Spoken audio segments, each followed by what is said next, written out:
नमः श्रीवर्धमानाय निर्धूत कलिलात्मनि सालोकानां त्रिलोकानां यद्विद्या तर्पणायति यद्विद्या तर्पणायति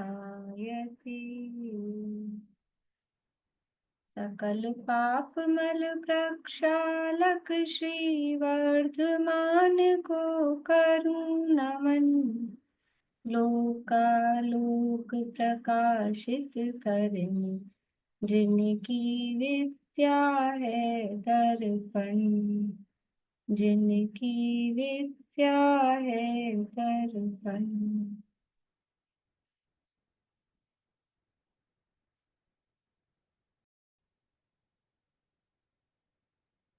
रत्नकरण शावकाचार्य नामक एक ग्रंथ है, आचार्य समंत भद्र स्वामी द्वारा रचित। इसका छठा भावना अधिकार हमारा चल रहा है और इसमें अब 16 कारण भावना और 10 लक्षण धर्म की भावनाओं के बाद में अब यहाँ निदान त्याग की प्रेरणा दे गए हैं। भोगों की वांछा नहीं करो, ऐसी भावना। तो सम्यक दृष्टि की क्या भावना रहती है, और व्रति है वो तो शल्य से रहित होता ही है, और निदान है वो एक शल्य है। भोगों की वांछा वो निदान है, उससे रहित व्रति जीव होता है। तो यहाँ सम्यक दृष्टि की क्या भावनाएं रहती है, क्या इच्छा होती है, इसकी चर्चा यहाँ कल अपन देख रहे थे। पेज नंबर है 318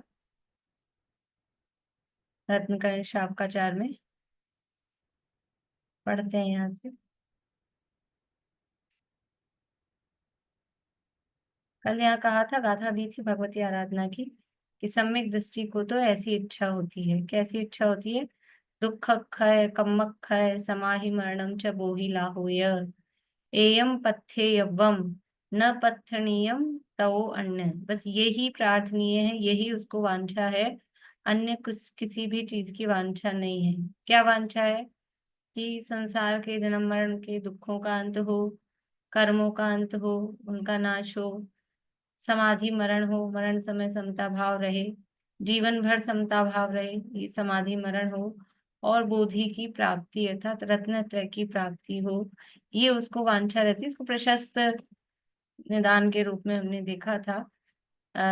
इसके अलावा सांसारिक भोगों की वांछा सम्यक दृष्टि जीव को नहीं होती है।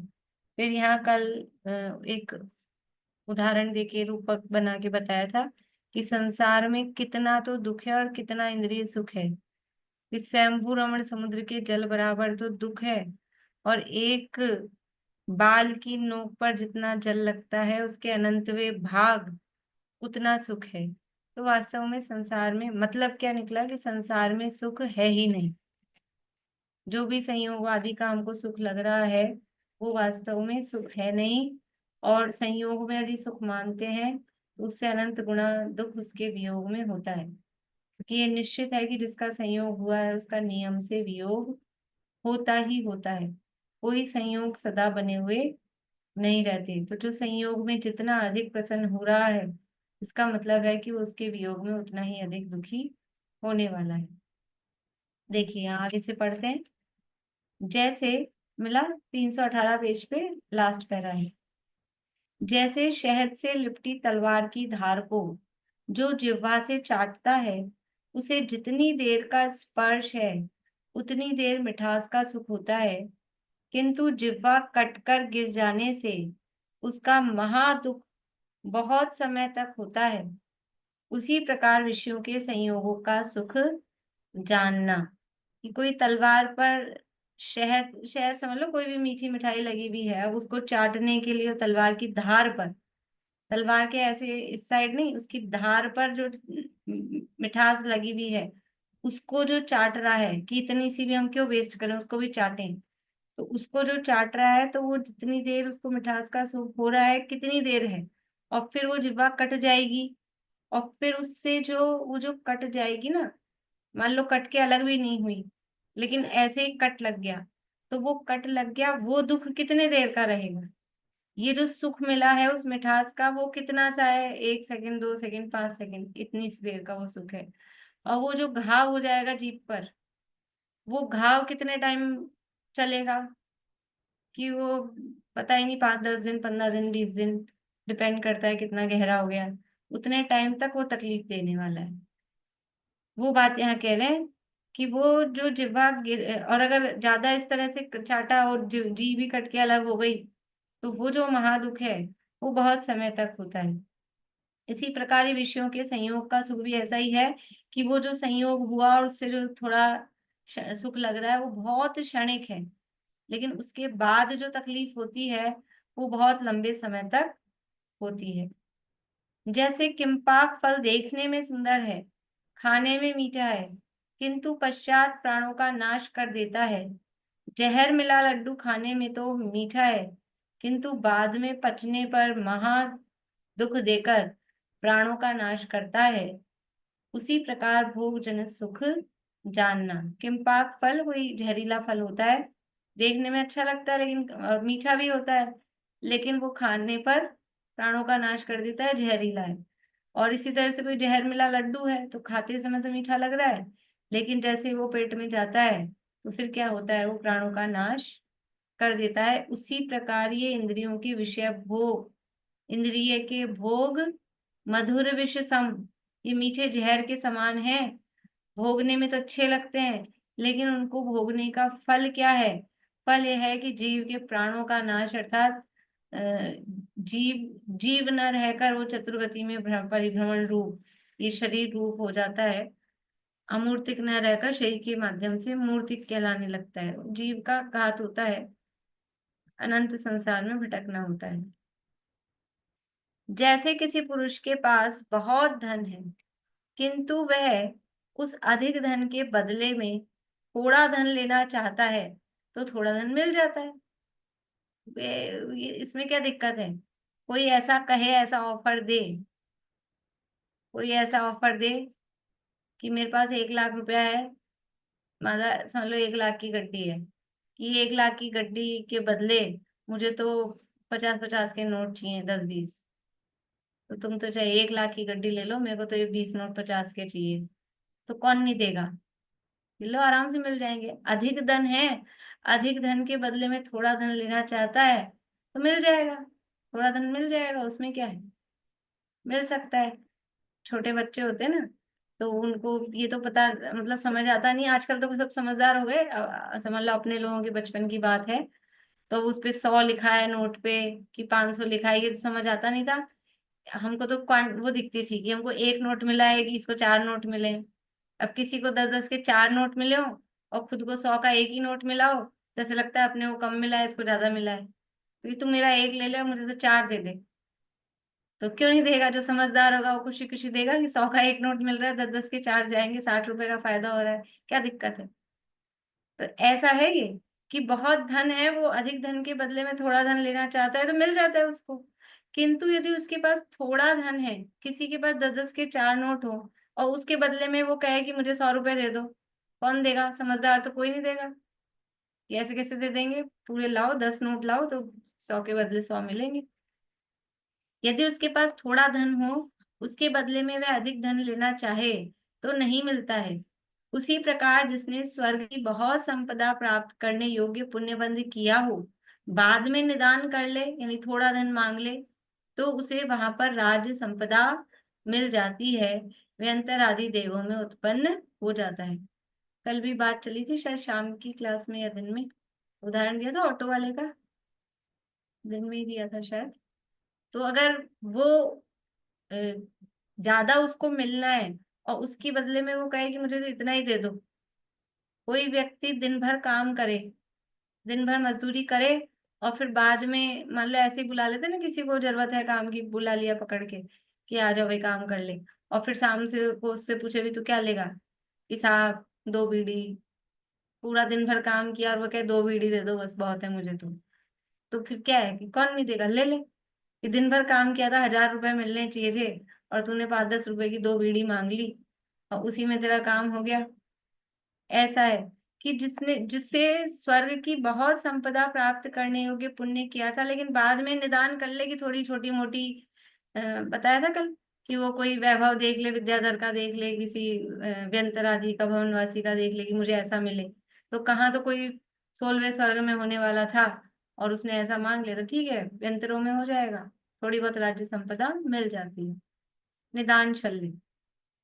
यदि अपना अधिक पुण्य हो तो निदान करने से उसका घात होकर तुच्छ संपदा प्राप्त हो जाती है।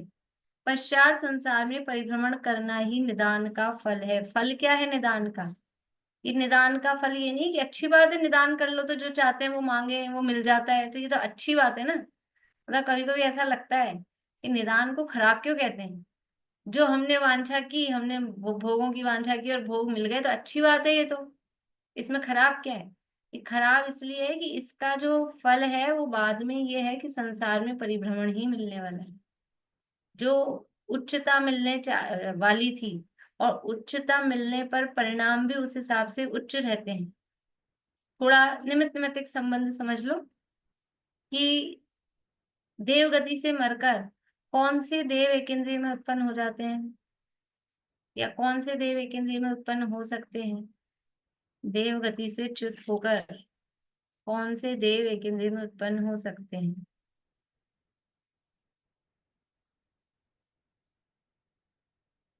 अंतरवासी और भवनवासी। भवनवासी और व्यंतरवासी, और कोई?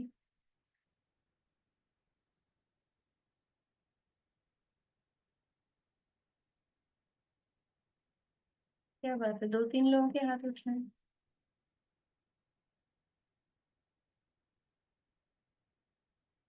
कल्पवासी भी तो हो सकते हैं। अल्पवासी सारे?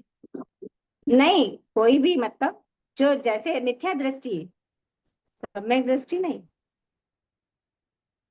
दूसरे स्वर्ग तक के देव को नीचे एक इंद्री में जा सकते। बड़े भवनवासी व्यंतर ज्योतिष ये तो है ही, और पहले दूसरे यानी दूसरे स्वर्ग तक के देव ही जाके एक इंद्रिय में उत्पन्न हो सकते हैं, उससे ऊपर वाले कल्पवासी नहीं। तीसरे चौथे पांचवे छठे ऊपर के स्वर्गों के नहीं उत्पन्न होते हैं एक इंद्रिय में। एक इंद्रिय में केवल भवनत्रिक या पहले दूसरे स्वर्ग तक के देव उत्पन्न होते हैं। तो मैक्सिमम देखेंगे दूसरे स्वर्ग तक। तो वो ऊपर के स्वर्ग की आयु बांधी, मान लो ऊपर का स्वर्ग मिलना था, 10वां स्वर्ग मिलना था, और उसने भवनवासी मांग लिया, ऐसा मांग लिया, तो वो परिणाम वहां पे भवनवासी में जाके वो हीन परिणाम होंगे कि नहीं? 10वें स्वर्ग में जाएगा तो उसको एक इंद्रिय योग्य परिणाम नहीं होंगे, क्योंकि वो जा ही नहीं सकता एक इंद्रिय में। निमित्त नैमित्तिक संबंध उस तरह से है। तो तुमने नीचा मांग लिया तो क्या मांग लिया कि वो उसका फल संसार ही मांगा ना, संसार में परिभ्रमण ही हो। और 10वें स्वर्ग में जाएगा तो वहां ऊपर ऊपर के स्वर्गों में जैसे जैसे ऊपर ऊपर जाते जाएंगे, तो जो रेशो है सम्यक दृष्टि और मिथ्या दृष्टि का, ऊपर ऊपर के स्वर्गों में सम्यक दृष्टियों का रेशो बढ़ता रहता है, मिथ्या दृष्टियों का रेशो कम होता रहता है। तो संगति कौन से लोगों की मिलेगी? ऊपर ऊपर के स्वर्ग में जाएंगे तो सम्यक दृष्टियों की संगति मिलेगी अधिक। नीचे नीचे वाले देवों में रहेंगे तो मिथ्या दृष्टियों की संगति अधिक है, नीचे नीचे के स्वर्गों में मिथ्या दृष्टि ज्यादा है। और भगवान त्रिक में तो मेजोरिटी मिथ्या दृष्टियों की है। होते हैं वहां भी सम्यक दृष्टि, लेकिन मेजोरिटी। और ऊपर ऊपर के स्वर्गों में जाएंगे तो सम्यक दृष्टियां की अधिकता है। तो संगति कैसी मिलने वाली है, उसका भी तो फर्क पड़ता है। यदि अपना पुण्य अधिक हो तो निदान करने से उसका घात होकर तुच्छ संपदा प्राप्त हो जाती है। पश्चात संसार में परिभ्रमण करना ही निदान का फल है। बाद में तो फिर क्या है, संसार में परिभ्रमण करना वही उस निदान का फल है। जैसे सूत की लंबी डोरी से बंधा पक्षी दूर तक उड़ गया हो तो भी वापस उसी स्थान पर आ जाता है। किसी पक्षी के पैर में रस्सी बंधी हुई है, वो उड़ भी गया तो कितना उड़ेगा, जितनी लंबी रस्सी है बस उतना ही, इतनी दूर उड़ के जाने का क्या फायदा उसका? वापस तो लौट के यहीं आना है जहां रस्सी बंधी है। तो उसके दूर तक उड़ जाने से क्या लाभ हुआ? पैर तो सूत की डोरी से बंधा है, अन्यत्र जा नहीं सकेगा। उसी प्रकार निदान करने वाला बहुत दूर स्वर्ग आदि में महर्दिक देव भी हो गया हो तो भी संसार में ही परिभ्रमण करेगा। देवलोक में जाकर के भी निदान के प्रभाव से एकेंद्रिय तिर्यंचों में, पंचेंद्रिय तिर्यंचों में तथा मनुष्यों में आकर के पाप एकत्र करके यानी संचय करके बहुत समय तक परिभ्रमण करता है। यानी देवलोक में चला भी गया तो क्या होगा कि कुछ नहीं, फिर बाद में फिर एकेंद्रियों में, पंचेंद्रियों में, तिर्यंचों में आके और पाप ही बांधेगा। इसलिए निदान का फल वास्तव में क्या है कि संसार ही है। जैसे ऋणवान कैदी जेलर से वादा करके कुछ समय तक के लिए जेल से छूटकर अपने घर में आकर सुख से रहता है, तो भी वायदा का समय पूरा हो जाने पर वापस जेल में जाकर रहना पड़ता है, उसी प्रकार निदान सहित पुरुष भी तप संयम से पुण्य बांधकर स्वर्ग लोक में चला जाता है। वहां की आयु पूर्ण करके स्वर्ग से आकर संसार में ही फिर परिभ्रमण करता है। मान लो कोई जेल कैदी हो और जेलर से कुछ बात कर कर आके कि घर में साहब काम है, शादी है, थोड़े दिन घर चला जाऊं। अब थोड़े दिन के लिए घर चला गया, लेकिन फिर क्या है, बाद में तो वहीं आना है ना, रहना तो जेल में ही है। ऐसे थोड़े दिन के लिए कोई स्वर्ग संपदा मिल भी गई वो निदान के फल में, तो क्या है, बाद में तो वही चतुर्गति की जेल, उसी में आना है, इसलिए उसका कोई लाभ नहीं है। मैम जो 12वें स्वर्ग तक के देव पंचेंद्रिय तिरंज बन सकते हैं ना, कि उसके ऊपर के भी देव से आके 12वें तक के ही है। 12वें तक के है ना, हम्म। है ना मैम? हाँ,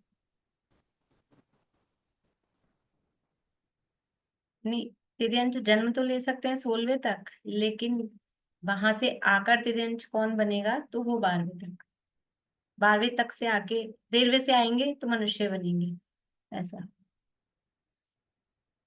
यहाँ ऐसा जानना, जिसने मुनिपने में, श्रावकपने में, मंदकषाय के प्रभाव से व तपश्चरण के प्रभाव से अहमेंद्रों में तथा स्वर्ग में उत्पन्न होने का पुण्य संचय किया हो, यदि वह बाद में भोगों की वांछा रूप निदान करता है तो भवनत्रिक आदि अशुभ देवों में उत्पन्न हो जाता है। जिसके अधिक पुण्य हो, यदि वह अल्प पुण्य के फल के योग्य निदान करता है तो अल्प पुण्य वाले देव मनुष्यों में उत्पन्न हो जाता है, अधिक पुण्य वाले देव मनुष्यों में उत्पन्न नहीं होता। अगर कुछ ऐसा निदान कर लिया, कुछ मांग लिया, तो वो मतलब पुण्य तो ज्यादा था, आपको मिलना तो ज्यादा था। ऐसा होता है ना, कभी कभी कोई रिवॉर्ड निकला, कोई चीज निकली, वो आपको ज्यादा मतलब महंगी वाली चीज थी, लेकिन नहीं, हमको पसंद नहीं आई, तो बोलेंगे आप दूसरी चीज देख लो, तो दूसरी सस्ती वाली चीज पसंद कर ली। ऐसा वो जो भवनत्रिक आदि का जो अ, वैभव है वो हीन वैभव है, लेकिन अगर वो भोगों की वांछा करता है तो भवनत्रिक आदि अशुभ देवों में उत्पन्न हो जाता है। तो अधिक पुण्य था तो अल्प पुण्य के योग्य निदान किया, तो अल्प पुण्य वाले देव मनुष्यों में उत्पन्न हो जाता है, अधिक पुण्य वाले देव मनुष्यों में उत्पन्न नहीं होता। जो निर्वाण सुख को तथा स्वर्गादि के सुख को देने वाले मुनि श्रावक के उत्तम धर्म को धारण करके निदान करके उसे बिगाड़ता है, वह मानो ईंधन के लिए कल्प वृक्ष को त्यागता है, कल्प वृक्ष को काटता है। इस प्रकार निदान शल्य के दोषों का वर्णन किया। ये निदान का ही प्रकरण चल रहा है और वही उदाहरण पीछे दिया था कि ईंधन के लिए कोई मतलब लकड़ी जलाने के लिए कल्प वृक्ष के पेड़ को काट रहा है। एक इस तरह की कहानी भी आती ना कि कोई गरीब आदमी था, राजा के पास गया कि भाई मैं बहुत गरीब आदमी हूँ, मुझे कुछ करो। तो राजा किसी बात से प्रसन्न होकर उसको चंदन का वन दे दिया कि आराम से तू अपनी दरिद्रता दूर कर। लेकिन वो तो लकड़हारा था, वो लकड़ी जलाता था, ऐसा कुछ था। तो वो चंदन की लकड़ी काट काट के उसने देखा ये वन दे दिया, अब क्या करें, इसी को काट काट के ईंधन ही बना लो, और कुछ नहीं तो लकड़ी मिल जाएगी ईंधन के लिए। तो वो काट काट के सारी लकड़ियां उसने जला दी ईंधन में, चूल्हा फूंकने में। फिर एक दिन ऐसे आया राजा और उसका मंत्री की भाई देखें कितना वो संपन्न हो गया क्या, तो वैसा का वैसा गरीब।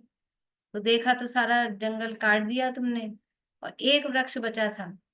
तो बोला अभी भी ये एक चंदन का वृक्ष इतना वैल्यूएबल है कि अभी भी तू इसको बाजार में बेचने जाए तो तेरी जन्म जन्म की दरिद्रता दूर हो जाए। तो मान लो वो एक भी वृक्ष नहीं बचता और वो सारा चंदन का वन किसके लिए जला दिया? ईंधन के लिए। हम क्या कर रहे हैं कि ये हम इतना पुण्य बनता है, ऐसा नहीं कि पुण्य नहीं बनता है, सब भर भर के सत्ता में सारे कर्म रखें, खूब कर्म रखें, सारी प्रकृतियां पड़ी हैं, तीर्थंकर को छोड़ दो, बाकी आहारक दिक भी हो सकती है, भरोसा नहीं है। पहले कभी सम्यक प्राप्त किया हो, सात्विक गुण स्थान तक पहुंच गए हो, आहारक दिक भी बांध ली, ऐसा हो सकता है। तो ठीक है, उसको भी छोड़ें। तो फिर 148 में से 145 प्रकृतियां भर भर के पड़ी हैं, सब सब रहती हैं। आयु एक समय में ज्यादा से ज्यादा 2 हो सकती है, आयु को छोड़ दो, एक्सेप्शन जो है। बाकी साता वेदनीय, असाता वेदनीय और जितने वज्रशव नाराज सहनन, सत्ता में सब रखी हैं। जितने जितने पुण्य प्रकृतियां हैं ना, सब सत्ता में रखी हैं, लेकिन उदय नहीं आ रहा है। तो वो सत्ता की क्या होती है कि परिणाम बिगाड़ते हैं, तो वो सब कन्वर्ट कर देते हैं, संक्रमण कर देते हैं उस पाप रूप में। ये अपने पुण्य को जला देते हैं, ऐसा ये निदान कर करके। ये भोगों की वांछा, ये वास्तव में इसलिए इतना भोगों का स्वरूप बताया है। इतने सारे जो उदाहरण दिए, शहद लपेटी तलवार है और समुद्र, स्वयं रमण समुद्र के जितना तो दुख है और इतना बूंद के भी अनंत भाग बराबर सुख है। ये विषयों से हमको विरक्ति आए, विषयों में सुख बुद्धि छूटे, क्योंकि विषयों में सुख बुद्धि के कारण हम कितना अपना अहित करते हैं, ये समझ में नहीं आता है। तो जो इतना उत्तम धर्म धारण करके फिर निदान करके उसे बिगाड़ता है, वो मानो ईंधन के लिए कल्प वृक्ष को काटता है। इस प्रकार ये निदान शल्य के दोषों का वर्णन किया। अब है माया शल्य। माया शल्य के दोषों का वर्णन कौन कर सकता है? पहले मायाचार के दोष कह ही आए हैं। मायाचारी के व्रतशील संयम सभी भ्रष्ट हैं। यदि भगवान जिनेन्द्र द्वारा प्ररूपित धर्म धारण करके अपने आत्मा की दुर्गतियों के दुखों से रक्षा करना चाहते हो, तो करोड़ों उपदेशों का सार एक उपदेश यह है कि माया शल्य को हृदय में से निकाल दो। यश और धर्म दोनों का नाश करने वाला मायाचार त्याग कर सरलता अंगीकार करो। मायाचारी की बातें, उसके दोष पीछे कह आए हैं उत्तम आर्जव धर्म के प्रकरण में। तो क्या वर्णन करें कि मायाचारी का तो कोई विश्वास नहीं करता है, कहा था कि उसके पत्नी पुत्र आदि भी विश्वास नहीं करते हैं, और सदा ही उसका चित्त सशंकित रहता है, ये मेरी मायाचार खुल ना जाए। तो ये वास्तव में वो सभी दोष उसमें आ जाते हैं और उसके व्रतशील संयम सब नष्ट हो जाते हैं। इसलिए ये मायाचारी है, ये शल्य। शल्य क्यों है? शल्य किसे कहा था? वो निरंतर जो सालती रहती है, चुभती रहती है। तो जो मायाचारी करता है ना, उसको निरंतर ये रहता है, ये मेरा भेद खुल ना जाए, खुल ना जाए, खुल ना जाए, खुल ना जाए, ये शल्य। इसलिए इसको शल्य कहा, मायाचारी। ये किसी को पता ना लग जाए। ये बात रहती है कि नहीं रहती है अंदर, हमेशा, हर समय। पुलिस वाले को देख के कौन डरता है, कौन घबराता है? घर के नीचे पुलिस वाला आ गया हो, घर के बाहर, कौन घबराता है? कौन घबराता है? कि जिसके अंदर कुछ गड़बड़ है, कि कहीं ना कहीं वो घबराता है। किसी को भी जिसके कुछ ऐसा डर है ना, किसी को भी देख के जरा सी भी आवाज सुन के, कौन आया, क्यों आया, कहाँ है, मतलब हर समय जैसे वो एक डर बना रहता है। और जिसका सब साफ सुथरा काम है, वो आराम से निशंक रहता है। तो ये मायाचारी के निरंतर ये शंका, ये डर भय बना रहता है, इसलिए शल्य है, वो निरंतर चुभती रहती है। अब है मिथ्या दर्शन शल्य। मिथ्यात्व का वर्णन भी पहले कराए हैं, वही समस्त संसार का बीज है।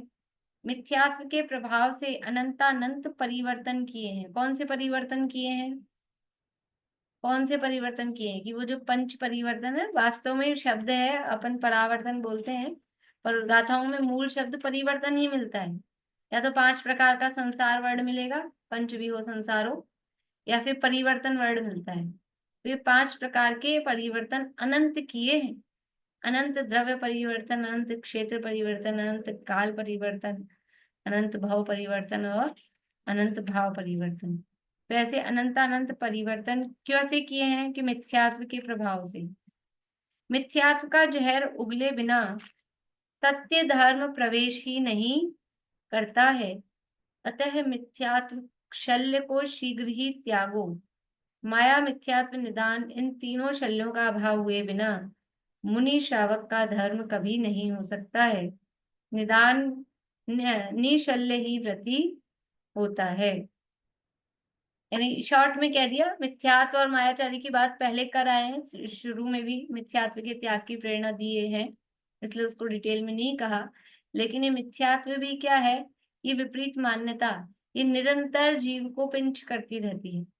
ये महाशल्य है, क्योंकि मिथ्यात्व है, ये धर्म का प्रवेश ही नहीं करने देता है, होने ही नहीं देता है, सच्ची बात समझ में ही नहीं आने देता है। तो वो जीव वैसे ही सशंकित रहता है। इसलिए मिथ्या दर्शन भी बड़ी शल्य है। तो ये तीनों शल्य, माया, मिथ्यात्व और निदान, इनका अभाव हुए बिना मुनि धर्म, श्रावक धर्म, मुक्ति की प्राप्ति वो कभी नहीं हो सकती है। जो व्रति है, व्रति है अर्थात चाहे देश व्रति हो चाहे सकल व्रति हो, वो इन शल्यों से रहित होता है। इस तरह से ये शल्य त्याग की प्रेरणा दी। अब कुसंगति त्याग की प्रेरणा दे रहे हैं। 320 पेज है, सरल प्रकरण है, पढ़ते हैं ऐसे ही। दुष्ट मनुष्यों का साथ नहीं करो, जिनकी संगति से पाप में ग्लानि लगती, पाप में प्रवृत्ति हो जाती है, उनका संग कभी नहीं करो। देखो, मतलब बातें सरल है लेकिन बहुत समझने जैसी हैं, जीवन में उतारने जैसी है। संगति कैसी हो? कि जिनकी संगति से पाप में प्रवृत्ति हो जाती है, कि हमको इनके साथ रहने पर पापों में लगना पड़ता है, ऐसे लोगों की संगति नहीं करनी चाहिए। जुआरी, चोर, छली, परस्त्री, लंपट, जिह्वा इंद्रिय की लोलुपी, कुल के आचार से भ्रष्ट, विश्वासघाती, मित्रद्रोही, गुरुद्रोही, धर्मद्रोही, अपयश के भय से रहित, निर्लज्ज, पाप क्रिया में निपुण, व्यसनी, असत्यवादी, असंतोषी, अति लोभी, अति निर्दयी, कर्कश परिणामी, कलह प्रिय, विसंवादी, कुचाली, प्रचंड परिणामी, अति क्रोधी, परलोक का अभाव कहने वाला नास्तिक, पाप का भय रहित, तीव्र मूर्छा का धारक, अभक्ष्य का भक्षक, वेश्यासक्त, मद्यपाई, नीच कर्मी इत्यादि की संगति नहीं करो। कितने सारे नाम गिना दिए, मतलब कितने सारे, यानी सब दोषों से सहित है कि किस किस तरह से मित्रद्रोही, गुरुद्रोही, धर्मद्रोही, ऐसे लोगों की संगति करेंगे, संगति का असर आए बिना रहता नहीं है। देखो, जब अध्यात्म की बात करते हैं, द्रव्यानुयोग की बात करते हैं, निश्चय की, पराकाष्ठा की बात करते हैं, एक द्रव्य दूसरे द्रव्य को अड़ता नहीं है, छूता नहीं है, प्रभावित करता नहीं है, ये बात परम सत्य है।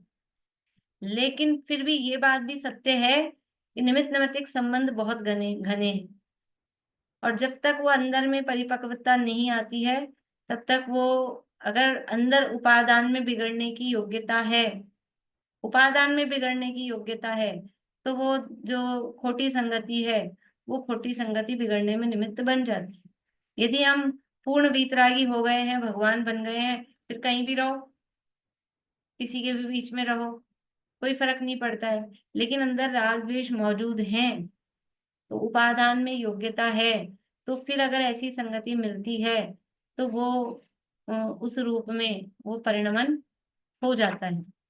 इसलिए बुद्धिपूर्वक ऐसी संगति से बचना चाहिए, बुद्धिपूर्वक सत्संगति जुटानी चाहिए, सत्समागम में रहना चाहिए, कोशिश करके रहना चाहिए, प्रयत्न पूर्वक रहना चाहिए। यदि श्रावक धर्म की रक्षा करना चाहते हो, अपना हित चाहते हो, तो कुसंग को अग्नि के समान, विष के समान दुखदाई जानकर दूर से ही छोड़ दो। तो क्या कह रहे हैं? यदि अपने धर्म की रक्षा चाहते हो, हित चाहते हो, अब जिसको हम धर्म कह रहे हैं ना, बाहर में जो अपने नियम संयम आदि रूप धर्म है, उन धर्म की रक्षा, उनका पालन भी किनके साथ होगा?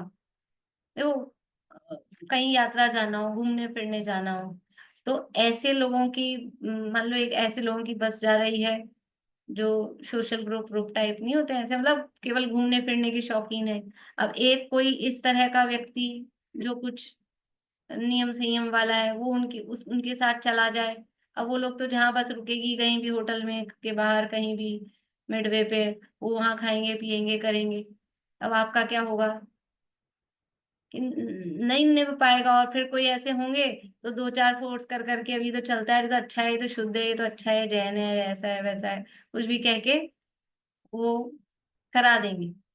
और वैसा ही माहौल क्या रहेगा, वैसा ही माहौल रहेगा। वो सब समझ लो कुछ ताश खेलने वाले होंगे, गाने वाने गाने वाले होंगे, इस तरह के नेचर मतलब शौक वाले होंगे, वैसा ही माहौल रहेगा तो खुद भी उसी तरह के हो जाएंगे।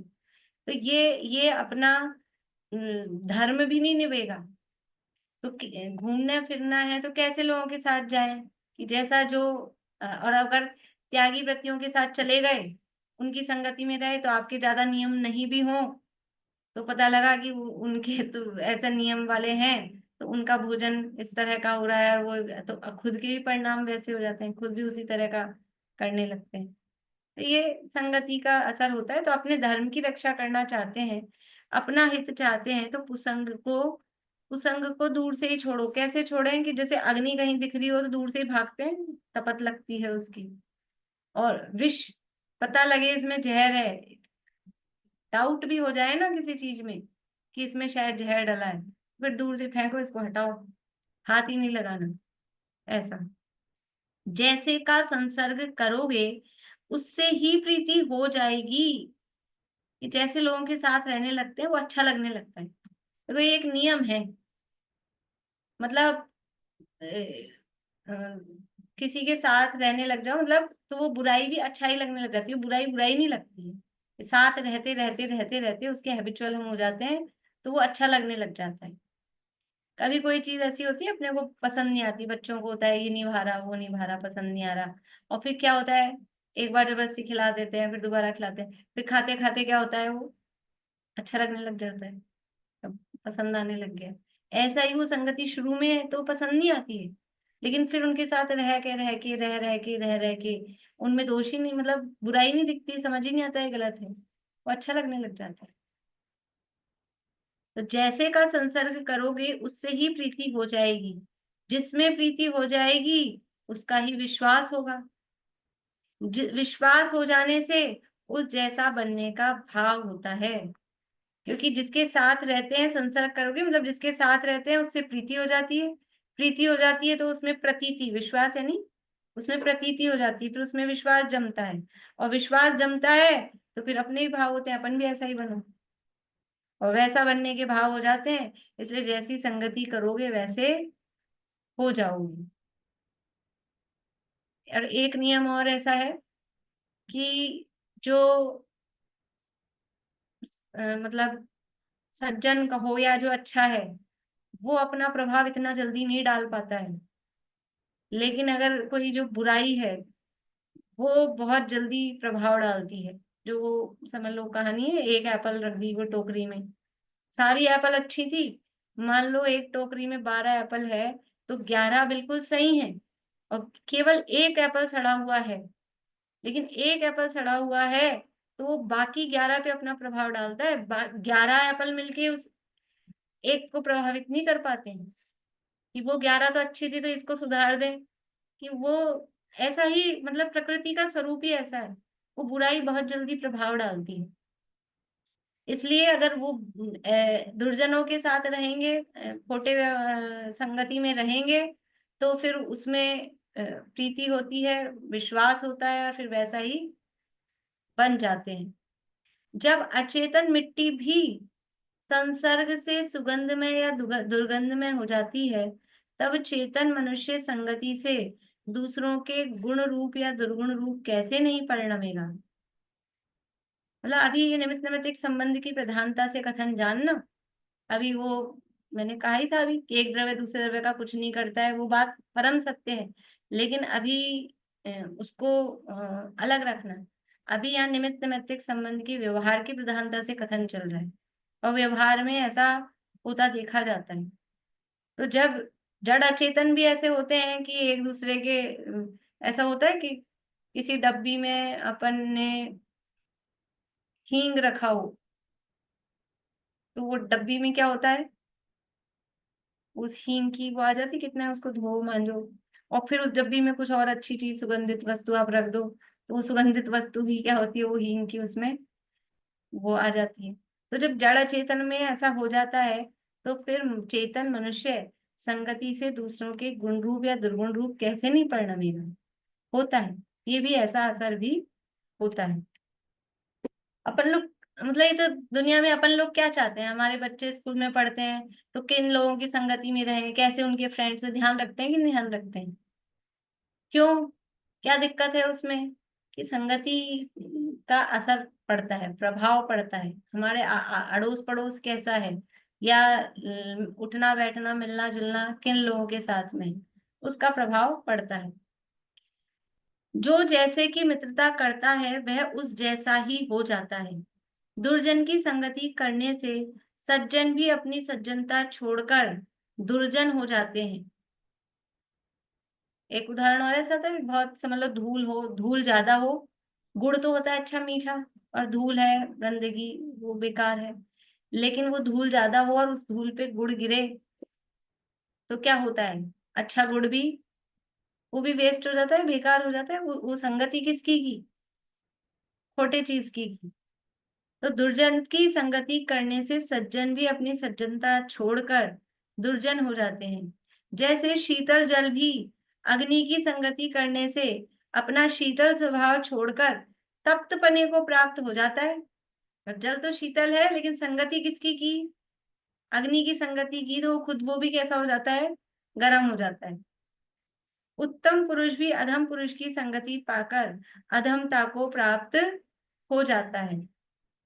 जैसे देवता के मस्तक पर चढ़ने वाली सुगंधित फूलों की माला भी मुर्दा के शरीर का संसर्ग करके स्पर्श करने योग्य नहीं रहती है। अभी देखो फूल है, फूल तो फूल है, सुगंध देते हैं, लेकिन वो कहाँ चढ़े हुए हैं, वो संगति किसकी करी, कि देवता की संगति करी है, मतलब किसी भगवान पे चढ़ाया है तो उसकी वैल्यू रहती है, उसको सब ऐसा फूल को भी माथे से लगाते हैं।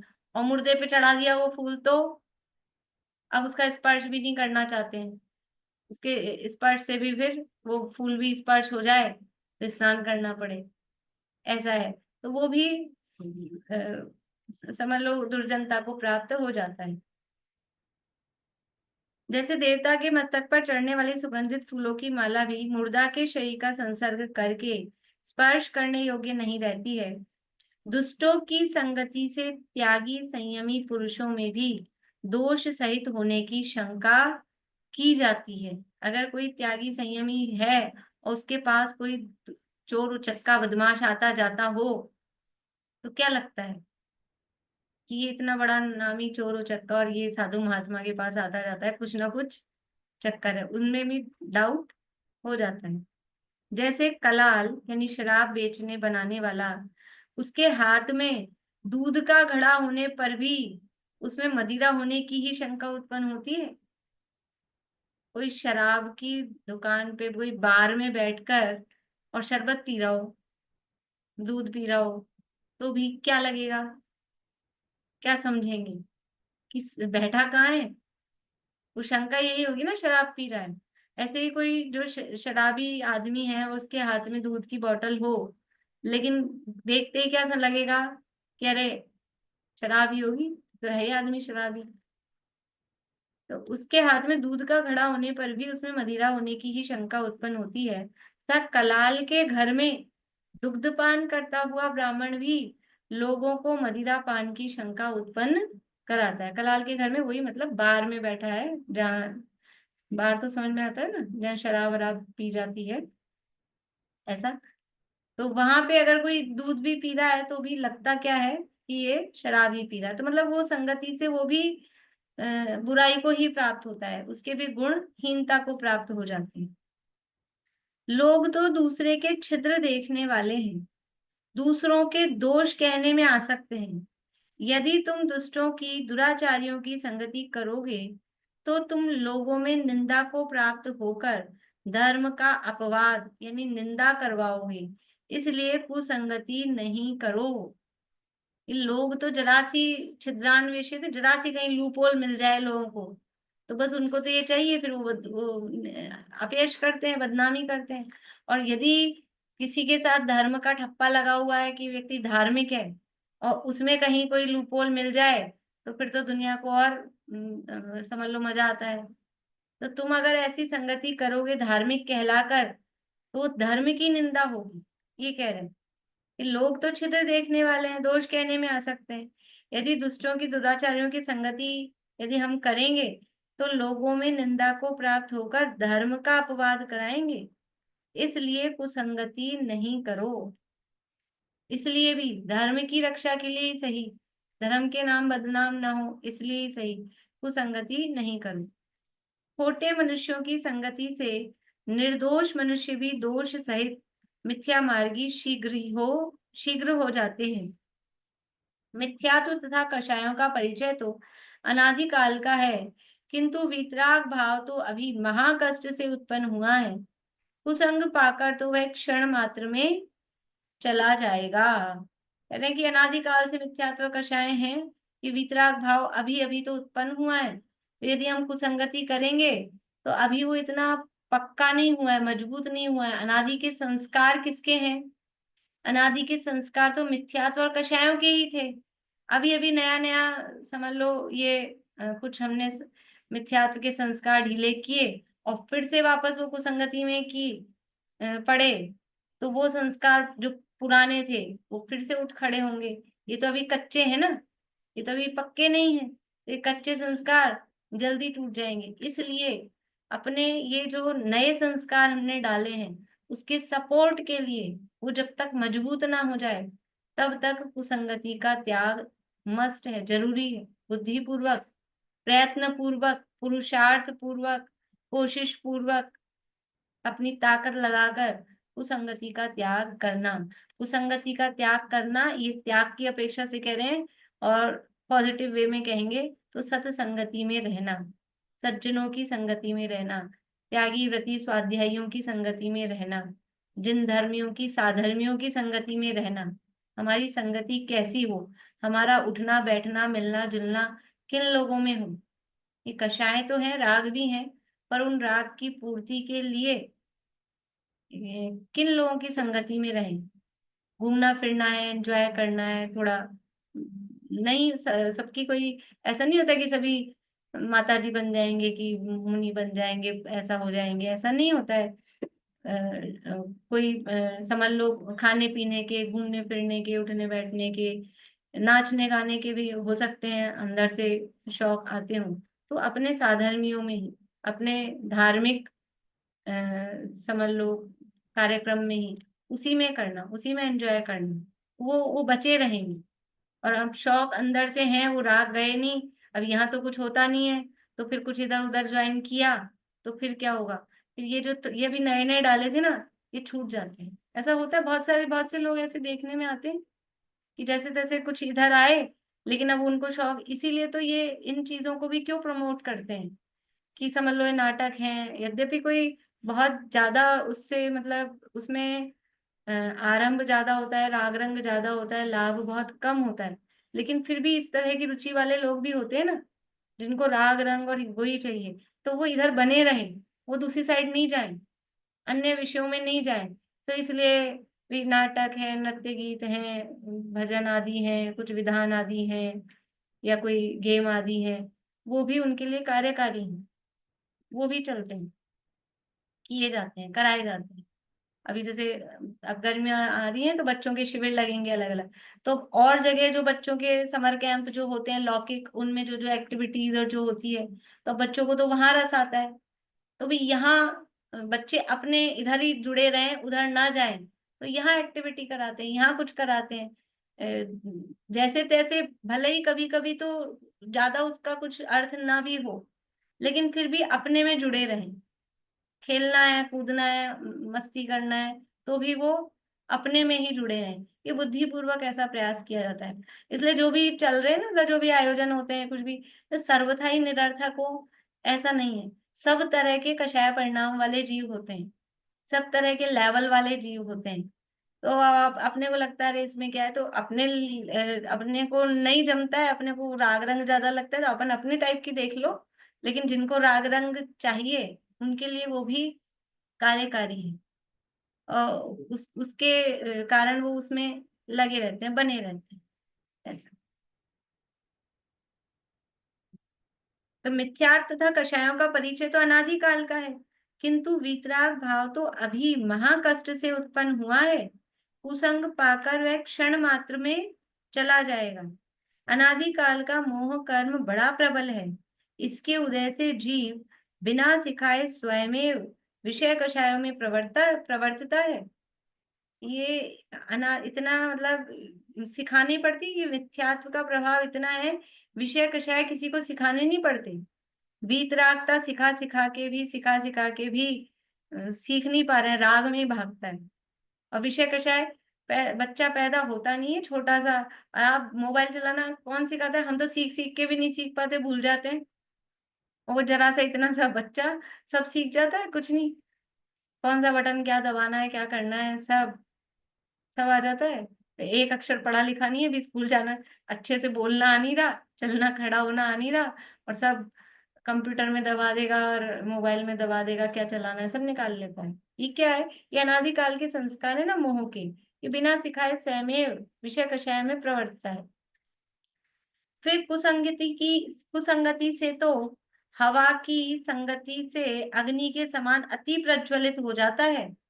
और फिर संस्कार पहले अनादिकाल के हैं, फिर ऊपर से कुसंगति मिल गई तो वो अग्नि को हवा मिल गई, तो हवा और वो अग्नि और भड़कती है, वैसे वो संस्कार और प्रबल हो जाते हैं। अतः कुसंग छोड़कर शुभ संगति करना चाहिए। सज्जनों की संगति से दुष्ट भी अपने दोषों को छोड़ देते हैं। सज्जनों की संगति करेंगे तो कोई कोई दुष्ट होंगे, उनके भी समझ लो परिणाम बदलेंगे, तो वो भी अपने दोषों को छोड़ देते हैं। देखो थोड़ा बहुत भी मंद कषाई होता है ना, और समझ लो कि अपने घर में कोई हेल्पर है, काम करने वाला है, या अपन कहीं गए यात्रा वगैरह और बस में किसी को लेके गए हैं, ड्राइवर वगैरह है, कोई काफी टाइम से अपने साथ रहता हो, एकदम से नया वाला तो नहीं, तो वो भी देखता है ये लोग दिन में खाते हैं और ऐसा करते हैं, तो वो भी दिन में खाने लग जाएगा, टाइम से खा लेगा। मतलब वो भी और कुछ भी खाता पीता होगा तो भी अपने साथ रहेगा, तब तक नहीं खाएगा। तो ऐसा है कि वो थोड़ा प्रभाव, अगर वो मंद कषाई है तो उस पर भी थोड़ा प्रभाव पड़ता है। इसलिए ये कुसंग छोड़ने की प्रेरणा, अभी तो कुसंगति त्याग की प्रेरणा दे रहे हैं, इसलिए वो मतलब नेगेटिव वाली छोड़ने की बात करें, अब आगे सत्संगति की प्रेरणा आगे देंगे।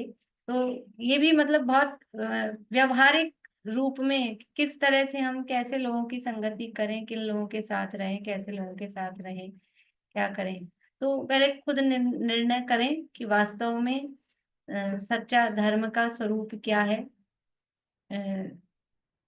कहाँ मतलब किन लोगों की संगति करना कि किन की संगति नहीं करना। पहले धर्म का वास्तविक स्वरूप समझें और फिर यथा योग्य संगति में रहें, खोटी संगति को छोड़ें। इसी भावना से अभी यही पूरा करते हैं।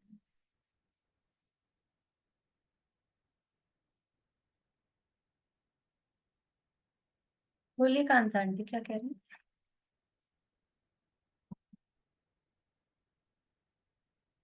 ये सब जगह एक्ट का क्या मतलब होता है? ईसीटी, ईसीटी एक्ट का मतलब क्या होता है?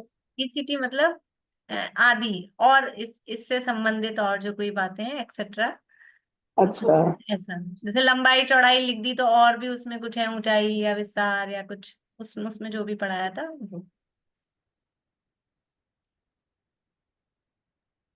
कल जो आपने ये पीडीएफ भेजी है तो उसमें कई जगह जो माप, फिर से बोलिए, आवाज नहीं आई अच्छे से। अच्छा, ये कल जो आपने पीडीएफ भेजी है ना तत्वार सूत्र की, तो उसमें जो माप दिया है उसमें कई जगह मतलब ऐसा लिखा है कि 2 कला अधिक या 5 कला अधिक, तो ये कला का क्या मतलब है? अच्छा, वो बटा वाली चीज होती है ना, उसको दो ऐसा करके एक लाइन पढ़ के बताइए पूरी, है भी हाँ खुला है। हाँ हाँ बिल्कुल है। जैसे गजदंत पर्वतों के बीच में 2 कला अधिक 11,842 योजन, दक्षिण उत्तर चौड़ी निषद पर्वत के निकट पूर्व पश्चिम 53,000 योजन लंबी देवपुरु नामक उत्तम भोग भूमि है। तो ऐसे कई जगह पर है, कहीं पर बटे 5 वाली कला। संख्या को कला में दिया है। अच्छा हाँ अच्छा। और एक ये जैसे हम लोगों ने भोग भूमि में पढ़ा था कि एक दिन के अंदर से 2 दिन के अंतराल से वो भोजन करते हैं, लेकिन इसमें तो कुछ अलग ही दिया हुआ है। वो मतलब मेरी समझ में नहीं आया है। मैं 1 मिनट आपको वैसे पढ़ अभी के आपको बता। भोग भूमि मतलब वो आप पूछ लीजिए, लेकिन अभी भोग भूमि वाला प्रकरण पढ़ना नहीं है अभी। नहीं, कालचक्र वाला जैसे नहीं। देवकुरु उत्तर कुरु का जैसे अच्छा। बीच में आएगा ना, तो उस वजह से वो पढ़ा था। तो हम्म। उसमें ये दे रखा है कि मतलब जैसे उत्तर कुरु का ही दे रखा है कि वो 49 दिन में संपूर्ण नवयौवन प्राप्त हो जाते हैं। फिर लिखा है, वे अष्टम बेला अर्थात 3 दिन के अंतर सहित 5वें दिन बद्री का मतलब वो फल के बराबर आहार लेते हैं। तो पांचवें दिन। 5वें दिन ऐसे ही मतलब उसमें लिखा था कि 3 दिन के बाद चौथे दिन, और इसमें 5वें दिन दिया है, तो ये थोड़ा सा कंफ्यूजन हो रहा है। पांचवें दिन तो नहीं, वो तो 3 दिन के बाद चौथे दिन ही होगा। पेज नंबर बताएंगे आप मुझे? हाँ, 388 की लास्ट लाइन है।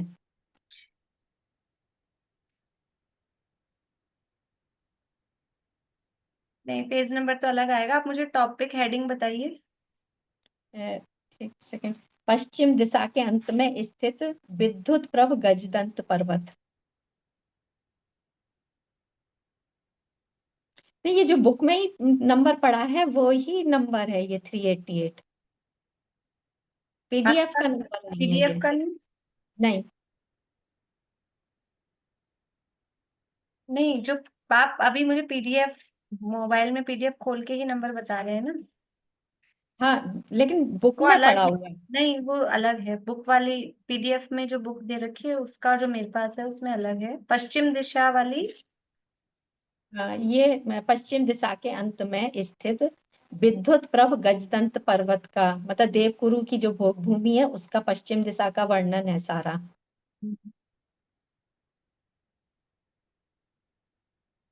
वो थोड़ा इसीलिए मैं अब मतलब क्या है कि मैं ये तो मैंने एक जगह थोड़ा इकट्ठा सा मुझे मिला है इसलिए, पर थोड़ा बहुत अंतर इन चीजों में हो जाता है कहीं कहीं। हम्म, निकल नहीं पा रहा अभी एकदम से, मैं देख लेती हूँ। हम्म,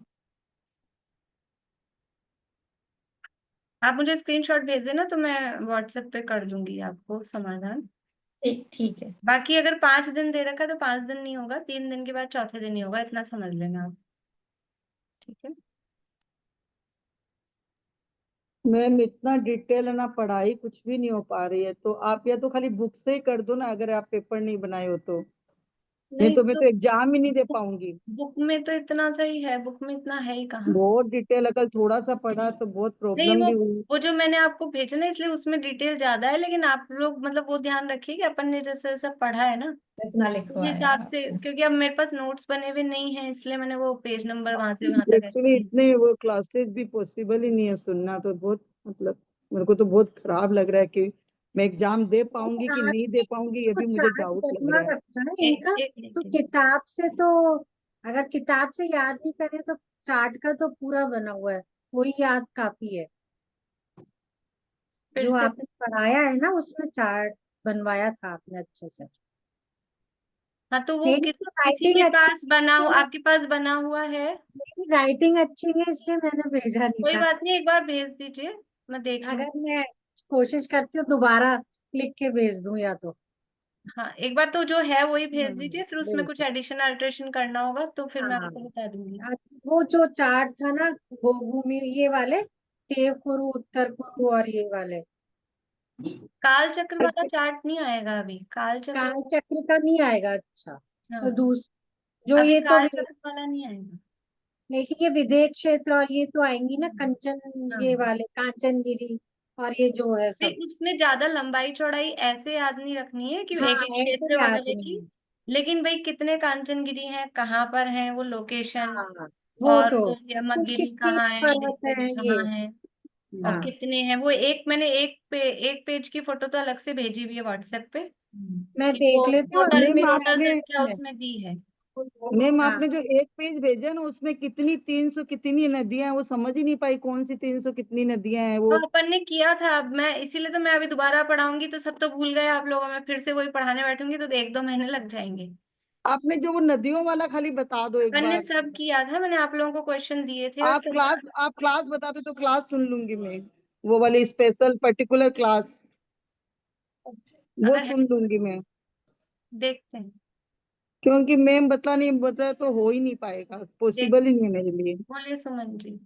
ये आपने जो पढ़ाते हुए जो हमने नोट्स बनाए हैं उसी को हम क्रम से एक बार देख लें, गो थ्रू हो जाए, क्योंकि हाँ वही तो पीडीएफ मैं में बोल रही हूँ बहुत कि आप चलती है। जिन्होंने लिखा है, जैसा आप लोगों ने लिखा है वही पढ़िए। मेरे से आपने मंगवाया तो उसमें तो कुछ ज्यादा, मैंने तो, क्योंकि ये नोट्स नहीं है प्रॉपर, मैंने वैसे ही बुक में ये भेजा है। पीडीएफ में बहुत कैलकुलेशन है और हाँ लैंग्वेज में ना तो कंफ्यूज हो रहे हैं, हाँ, तो तो ये वो रहने आपको दीजिए। आप लोगों बनाना। ने जो नोट्स बनाए हैं ना उससे ही पढ़िए। हाँ अब आप कल पीछे पढ़ रहे थे सब लोग, कुछ भेज दो कुछ भेज दो, तो मेरे पास ठीक यही है, था तो मैंने जो भेज। हमने नोट्स क्योंकि वो बनाए तिलोय हैं पन्नति वगैरह में तो और ज्यादा वो गाथाएं वगैरह वैसे हैं, तो ये थोड़ा मुझे ऐसा लगा तो मैंने ये भेज दिया। भाई ठीक है, इसमें से पढ़ लीजिए आप लोग।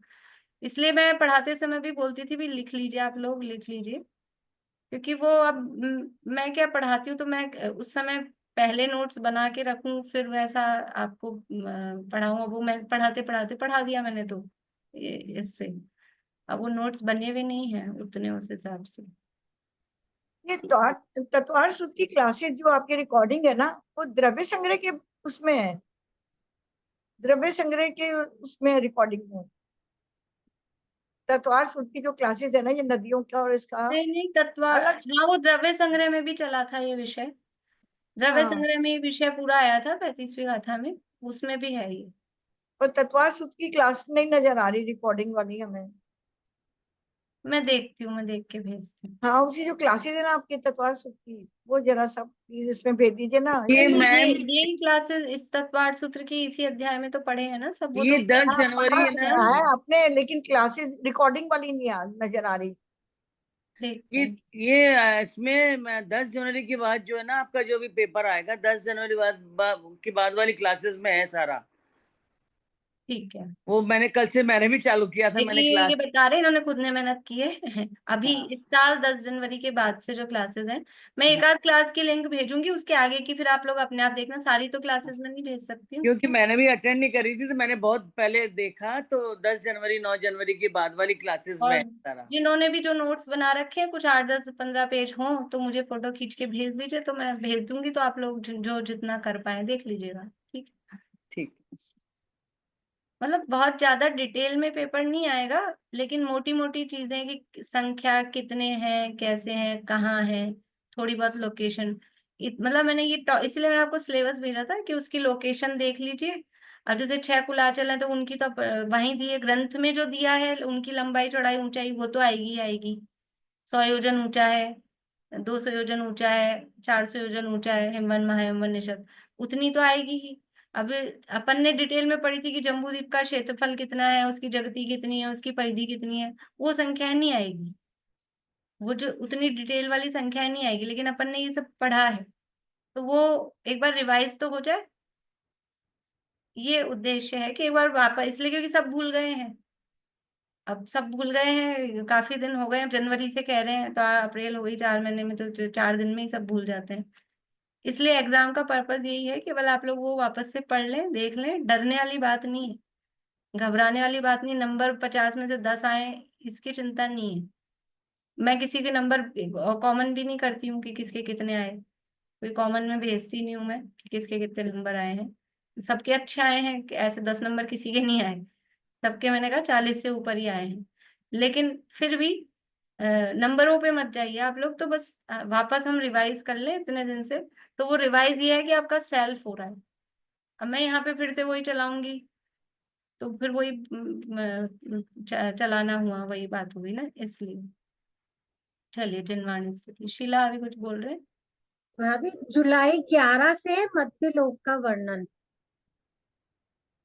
जुलाई जो 11? इसमें रिकॉर्डिंग है ना अपनी टेलीग्राम में। 11 जुलाई तो पिछला साल हो गया। हाँ, तब से चल रही है अपनी ये रिकॉर्डिंग। मध्य लोक तो तब से चल रहा है, क्योंकि 3 दिन ही क्लासेस होती है ना। हम्म। तो ये 11 जुलाई से मध्य लोक का पहला है ना इसमें, वो है पहला 11 जुलाई को आ रहा है मध्य लोक। चलो मैं देख के 1 2 दूसरे क्लासेस में डाल साल दूंगी, उसके आगे की फिर आप लोग निकाल लेना, है ना। दूसरे 7 वो ये मध्यलोक में 11 जुलाई को है। ठीक, थैंक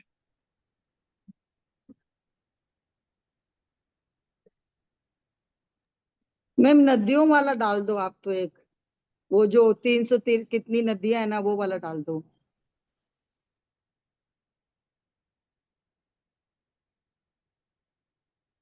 बोलो प्रीति।